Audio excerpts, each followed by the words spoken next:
Professor Shao, I'm sorry, just to quickly remind you, you have around 27 minutes for your talk, and we will leave around 30 minutes for questions. Is that okay? Okay, I will try. Do you want me to remind you when, for example, it is 5 minutes until the end, or 3 minutes? Yeah, I don't know. I can control the time so exactly. Well, I can remind you 5 minutes left. I can place a message on the chat. Okay. Good.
Good morning, everybody. Good morning. Morning. How are you? Professor Shao, good morning. How are you? Fine, thank you. Thank you very much for the wonderful message. I was crying, yes. Real congratulations. It was so moving, yes. The whole love is so wonderful. Thank you. I really appreciate it. A lot of students know you. Same here. Same here, absolutely, yes. Okay. Elena, how are you? Yeah. Survival? Okay. Yeah. Yeah. Okay, so it is 9 o'clock now in Japan, and we are ready to start the second day of the conference. So we have a long day ahead of us with really lots of very nice lectures. Before we begin, I would like just to give a brief intro into two important things. So today, please make sure to stay for General Assembly, and in order to have the latest information about how the things are progressing with the Atomic Society, and to listen to the report of what we did in the past 2 years before compared to the previous conference. That's the first information. The second information is to please attend the poster session today, and you can do voting for the best poster. The winner of the best poster award will have actually printed awards sent to their address, and will be also awarded by publishing a paper in our new journal. So please vote for all the posters you like by sending an email to the conference email. So just the number of the vote, the number of the poster, or the poster presenter name and the title of the poster. So at the end of the conference, at the last session, Professor Tenkor is going to announce who the winner is. So now, I hope you're all ready to start with the first session for today, which is very exciting and very dear to my heart because it is about using the photomics for diagnostics. We will host three people today in this session, Professor Shao from China, and two wonderful ladies, Professor Wanzhen and Dr. Mariana Santos Rivera from United States. We're going to start first with Professor Shao, and let me please say a few things about Professor Shao. So Professor Shao is a professor of analytical chemistry from Nankai University in China. He is the director of Tianjin Key Laboratory of Biosensing Molecular Recognition. He is the winner of many awards, and I must say he became one of the leaders in development of photomics. Professor Shao's group is focused on development of chemometric tools. And in a similar way, like Professor Tsenkova showed that the water is not enemy of near-infrared, Professor Shao's group is showing that the temperature is not the enemy of near-infrared. So without further ado, I would now give the floor to Professor Shao. Professor Shao, please, you can begin. Thank you. Okay. Hey, thanks, Dr. Merchant. And at first, I would like to take this opportunity to express my thanks to Professor Tsenkova and her team to organize the conference and inviting me to have a talk today. The title of my talk is Analyzing the Water in Chemical Changes by Temperature-Dependent Near-Infrared Spectroscopy. And I add a subtitle as Water as a Probe for near-infrared spectroscopy analysis. Okay, let's start with water. Water is the most abundant material on Earth and the most important material for our life. We can find water everywhere. We cannot live without water. However, chemically, water is a very simple molecule. It has only 3 atoms, 2 hydrogen and 1 oxygen. Or we can also think the water is composed of 2 hydroxyl. The oxygen atom can form the hydrogen bond as an acceptor and hydrogen as a donor. It is because this property makes the structure of water very complex, because one water can form 1 or 2 or 3 or 4 hydrogen bonds. And furthermore, the structure of water is flexible or adaptable to the environment. If the water is located at a different situation, the structure changes. For example, the interfacial water, the confined water, or even we heat or cool the water. Considering this problem reversely, if we can identify the fine structure of water, we can obtain the information of the environment. The aim of our work is to develop water probe, taking water as a spectroscopic probe to sense the analyzing system. In this field, Professor Tsenkova is the pioneer. She proposed the aqueous photomics. She uses the change of spectral pattern of water by perturbations to identify the system. In our work, we use the temperature-dependent near-infrared spectroscopy, abbreviated as the CCNIRS. This technique measures the spectra at precisely controlled different temperature. And then we can obtain the spectral change of water induced by temperature. And analyzing the change of the water structures, we can know the role of water and the interactions with the water. And we can further know the structure and quantity of the analytes. However, there is difficulties in analyzing the TD-NIR data. At first, the data is high-dimensional.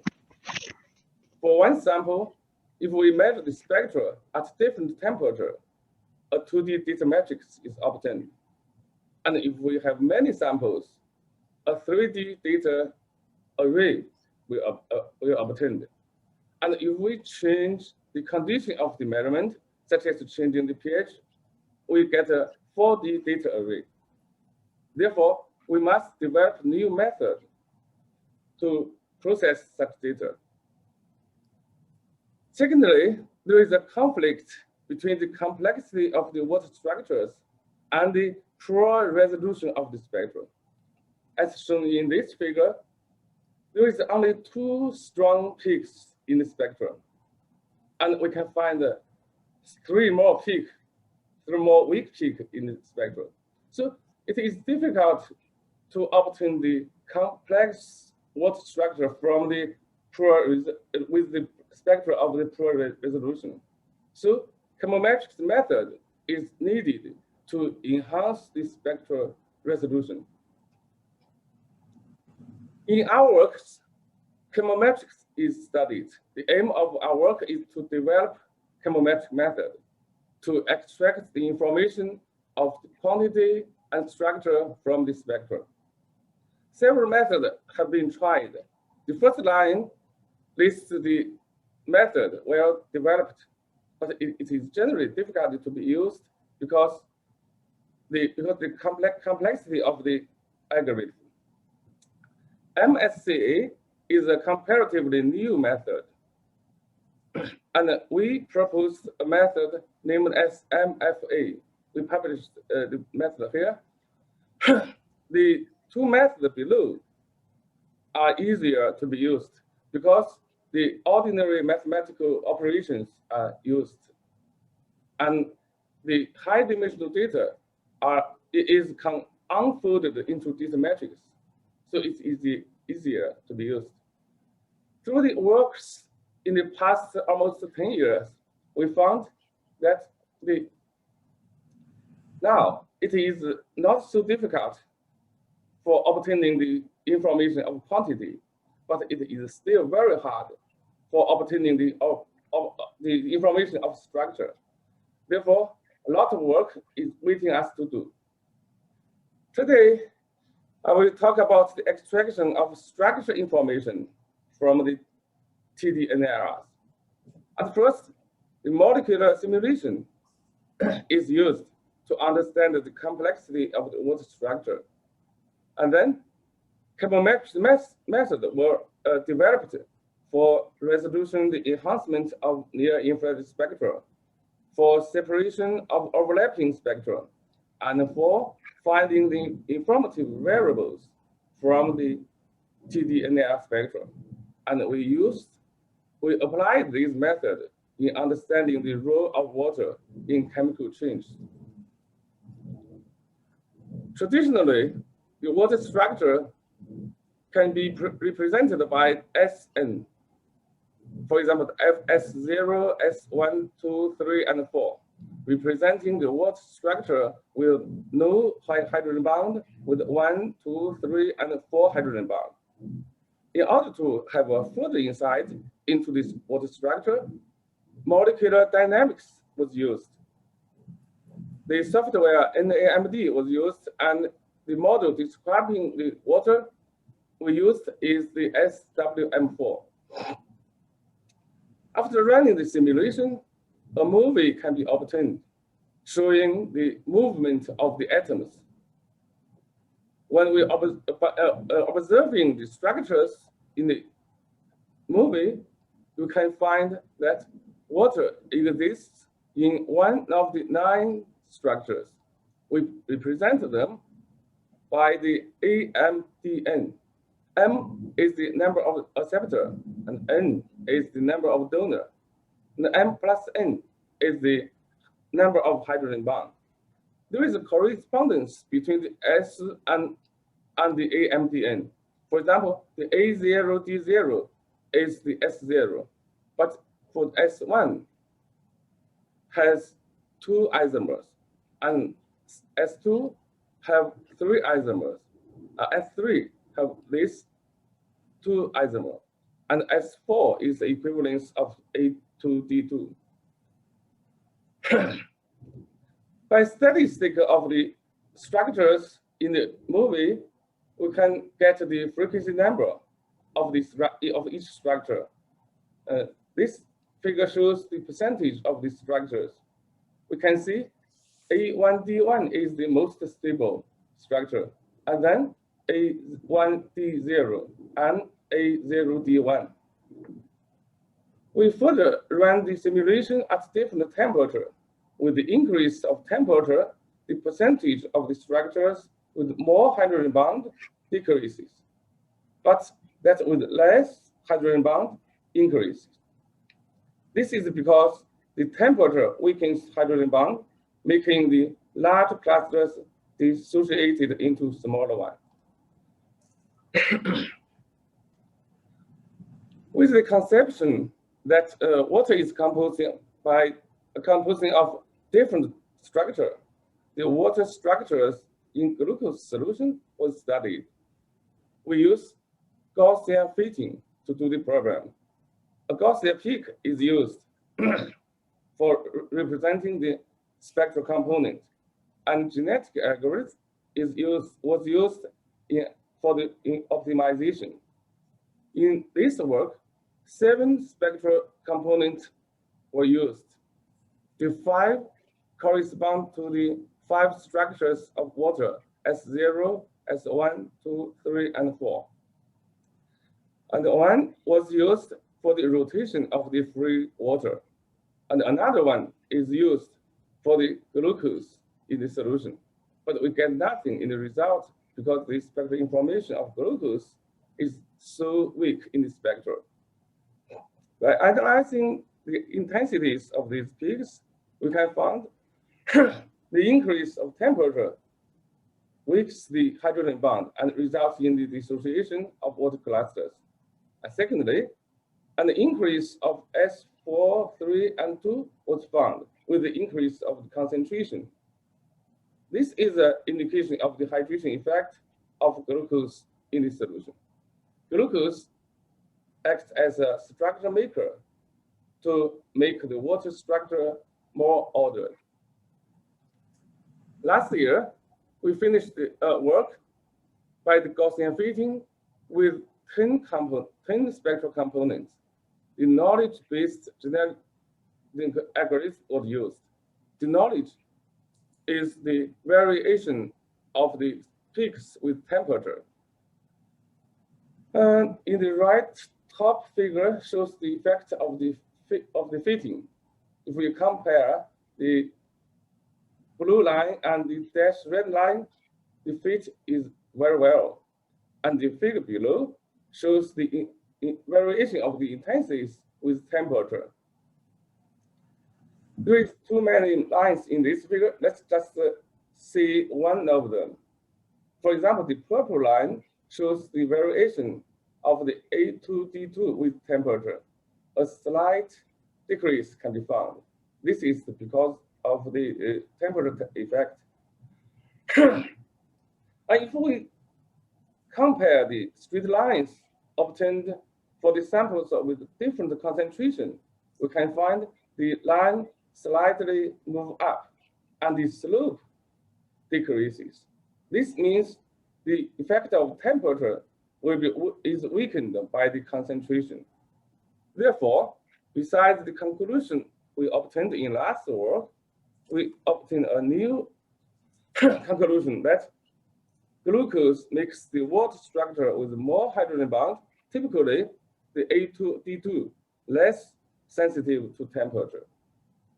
This result is very helpful for explaining the bioprotection effect of the glucose in biosystems. Another work is understanding the function of water during the gelation of globular proteins. The OVA protein was used. It had 3 structures: the native structure, molten globule structure, and the gel. with the increase of temperature, the structure changes into the molten globule from the native and then go to the gel. In our experiment, we measure the spectra at different temperature, and then with the Gaussian fitting, we get the intensity of each component. From this figure, we can see all the water species change obviously with the structural change of protein. This means the water is the indicator for the structural change. And if we see the figure C here, there is an inflection here.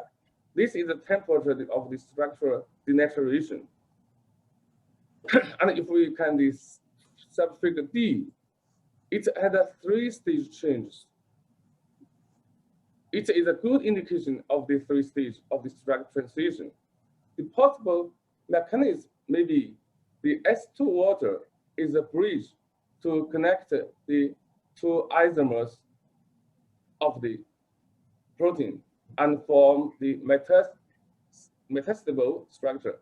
When temperature further increases, the protein will go to the gel. We also have a study on the aggregation of R2 WT peptide induced by the heparin. RT peptide is a segment of tau protein. The second is here. Tau protein is an intrinsically disordered protein whose mistaken aggregation leads to the neurodegenerative diseases, typically the Alzheimer's disease. To regulate the conformation of the peptide, osmolyte is generally used. For example, the urea and TMOL. The osmolyte is considered to affect the conformation through redistribution of water around the peptide. For example, the urea breaks the hydrogen bond, making the extended conformation preferred. And the TMOL redistributed water around the peptide and making the compact conformation favorable. In our study, 4 groups of solution was studied. The water as a comparison, as a reference, and the mixture of R2 peptide and heparin, and the mixture with trehalose, and the mixture with urea. The spectra at different time was measured, and then a PSA was performed. We obtained the loading and score. At first, we look at the score. For the water solution, nothing changed. But for the mixture, the aggregation can be clearly indicated.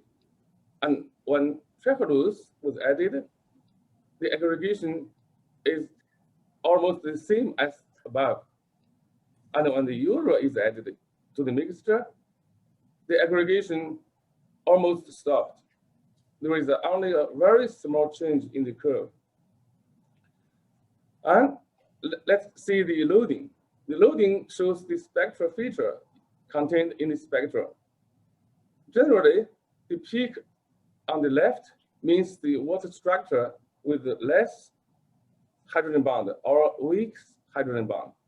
And the peak on the right means the water structure with stronger hydrogen bond or with more hydrogen bond. Therefore, we use the relative intensity of these peaks can get something about the structure. Here lists the ratio of the intensity of these peaks.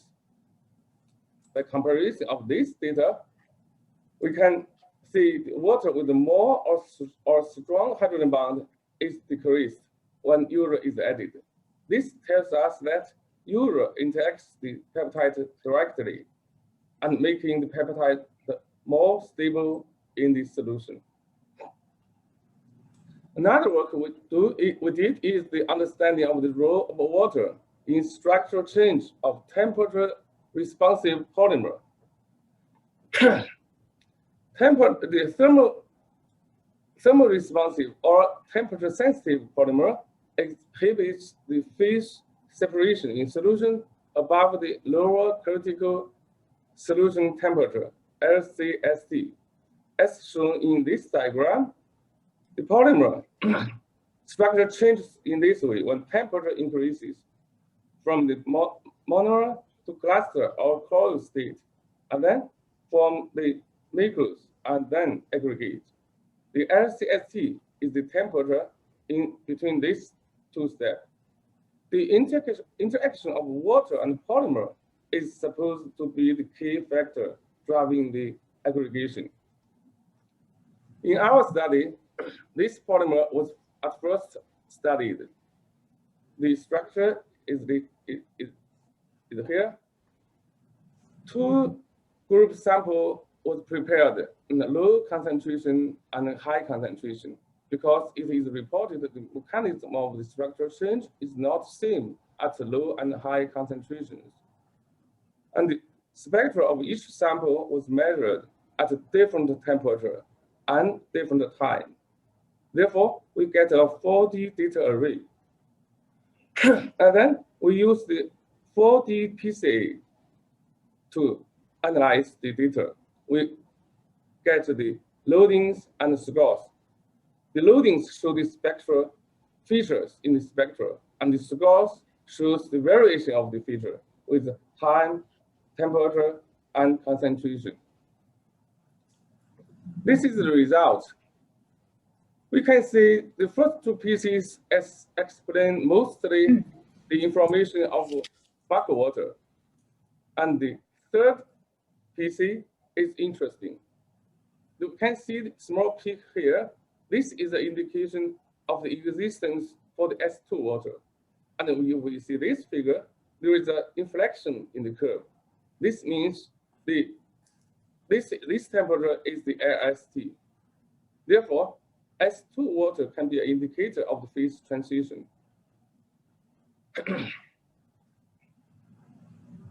But at a high concentration, in the case of high concentration, we can see the similar results were obtained for the first PC. But for the third PC, it's much different with the case in the low concentration. The inflection disappeared. This indicates that the macro forms directly from the monomer, from the dehydration of the chains. The coil state does not emerge in the phase transition. Another polymer we studied is the PNI-PAM. The structure is simpler. We prepared the samples of water and then the urea solution. In this time, the urea-induced aggregation was studied. And these two samples was used for reference, for the comparison. And we prepared the solution of the polymer with different concentration and the mixture of urea and polymer solution with different concentration. Therefore, we get a 3D data for the first two group of sample, and we get a 4D data array for the mixtures. Also, we use the 3D and 4D PCA to analyze the data. This is the results. Similarly, the first two PCs explain mostly the spectral feature of black water. And what's interesting is the figure A3 here. There is two peaks. These two peaks means the existence of the bonded NH in the urea molecule. This is an indication for direct interaction of urea and the polymer. And another interesting thing is the A4 here. There is a peak at 6708. This peak is an indication of the S3 water, the water connecting the CO group, AH group, and another water molecule. And if we analyze this figure, it is more interesting. In the blue curve, in the curve of the polymer, the content keeps constant before LCST, and then decrease. This means the structure transformation. And in the curve of the mixture, the content is significantly decreased, and the LCST moved ahead. This tells us the S3 water is a key structure that stabilizes the coil state of the polymer. Aggregation occurs when the structure is destroyed by the increasing temperature. Okay, let's go to the conclusion. Structure of water is very complex and flexible, but it is because of the complexity and the flexibility, we can use water as a probe for sensing the analyzing system. We can obtain the quantity, structure, information, and the role of water in chemical and biological processes.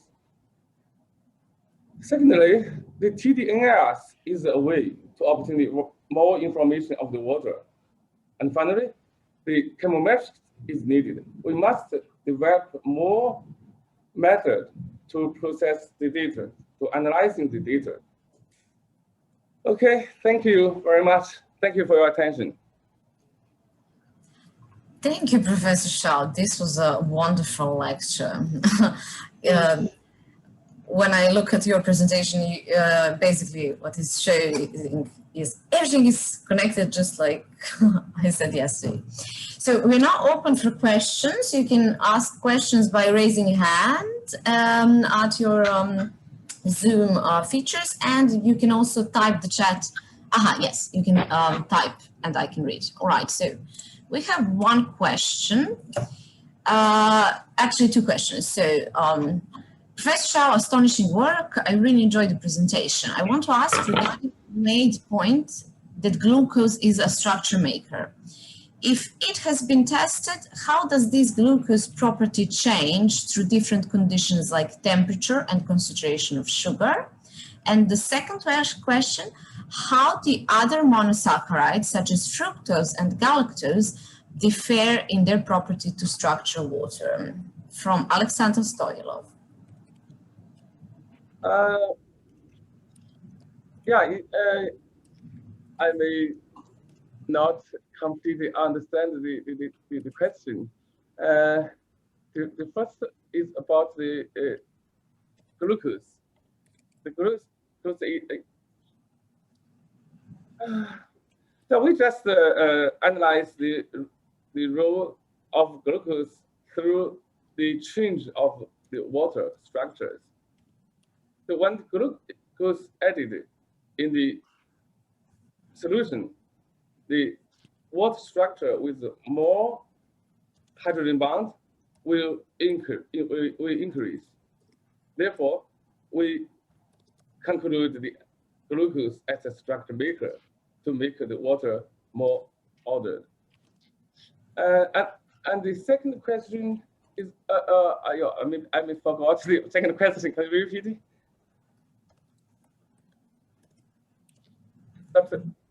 How do the other monosaccharides, such as fructose and galactose, differ in their property to structure water? He asked. Different kinds of sugars. Have you looked at the different kinds of sugars? He asked. Yeah, I think it may be the same for other sugars, but we didn't study more. Yeah. We can have a try in the future. Yeah. Yes. Can I have a comment now? Okay. Yes. Thank you very much. I'm always fascinated by your work and the results and the quantity and quality. You are like a huge, absolutely great mass moving forward, and especially for the aquaphotomics, for protein science, it's immense contribution. Thank you very much. I really, really appreciate it.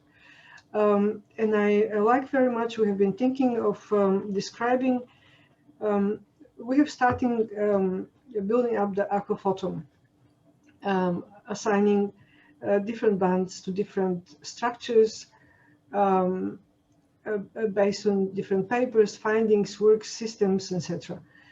Your proposal of using acceptor and donor explanation and formulation is very useful, I think. So we probably in the future will have to concentrate on that. But there is one detail. Now, if you say, okay, acceptor, but then the other side, you might have influence of other different number of water molecules. So the strength of the water of the covalent bond changes. So only using the word acceptor and donor might not help, but as a beginning, it is very, very good. So we in our work, we found that huge importance of S2 in protein-water interaction. Yeah. And you confirm, and the stability of S1, you showed with the temperature. Absolutely. So we don't know why, and that is a very, very interesting question to answer. But I would like to propose really in the future to have a kind of systematic education in aquaphotomics on all the methods for data analysis that you have been using and developing.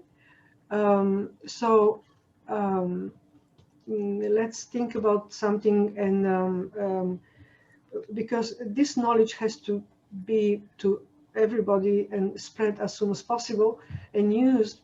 They're so powerful. So you develop multi-dimensional methods for data analysis, which is very, very important, especially in aquaphotomics when we have different kinds of perturbation. And now, what I would suggest, it struck me just listening to you. You use temperature as your main perturber of the water. You can add, if you add, for example, water temperature breaks hydrogen bonds. So you increase the number of free water molecules that scan the system. Okay, if you use light, what we do in my lab, we always take consecutive spectra. And light makes hydrogen bonds. So then you can control your system, and you could see how the system reacts when you introduce perturbations making and breaking hydrogen bonds. Yeah. So thank you very much indeed. Okay, we will try in the future works. Thank you. Thank you, Professor Tsenko. Yasui Sensei has one question. We have 1 minute, maybe more time. Professor Yasui, would you like to ask? Yeah, I'd like to know a little bit more about SWM4, which you use as a force fields.